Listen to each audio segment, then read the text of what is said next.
So ఈరోజు అయితే కాకరకాయ ఎర్రకారం అయితే ప్రిపేర్ చేసిందమ్మ.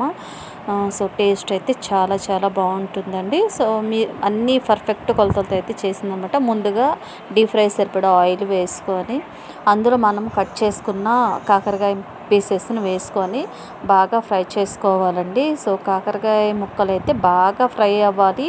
ఆయిల్ అంతా కూడా కాకరకాయ ముక్కలకి పట్టేలాగా బాగా ఫ్రై చేసుకోవాలండి. సో ఇవైతే ఒక 5 to 10 minutes అయితే కుక్ అయిపోవాలండి. బాగా కుక్ అయితేనే మనకి కారం అనేది బాగా వస్తుందన్నమాట. సో టేస్ట్ కూడా చాలా బాగా ఉంటుంది. ఓకే, నెక్స్ట్ మనమైతే చిన్నులపాయల్ని ఇట్లాగా పొట్టు తీసి వేసుకోవాలి మిక్సీలో. తర్వాత నెక్స్ట్ గళ్ళుప్పు వేసుకోవాలి,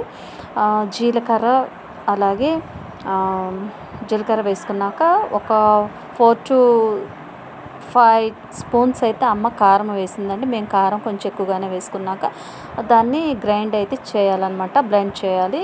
సో మిక్సీ పట్టుకున్నాక పక్కన అది పెట్టేసిన తర్వాత అమ్మ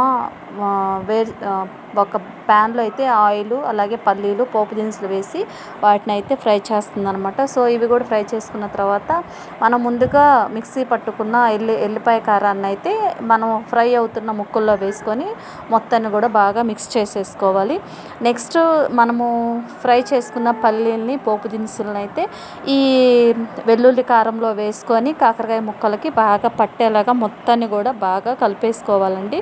సో ముద్దపప్పులో అయితే ఈ వేడి కాకరకాయ కారం టేస్ట్ అయితే చాలా బాగుంటుందన్నమాట. ముద్దపప్పులో అయినా తినొచ్చు, లేదంటే ఇట్లాగా విడిగా వేడివేడి అన్నంలో అయితే మనకి ఎల్లిపాయ కారం చాలా బాగుంటుంది. సో నాకైతే చాలా చాలా ఇష్టం.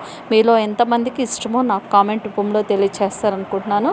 Okay, so thank you for watching. So మా వీడియో అయితే మీకు నచ్చినట్లయితే లైక్ చేయండి, షేర్ చేయండి, కామెంట్ చేయండి, సబ్స్క్రైబ్ చేసుకోవటం మర్చిపోవద్దు ఫ్రెండ్స్.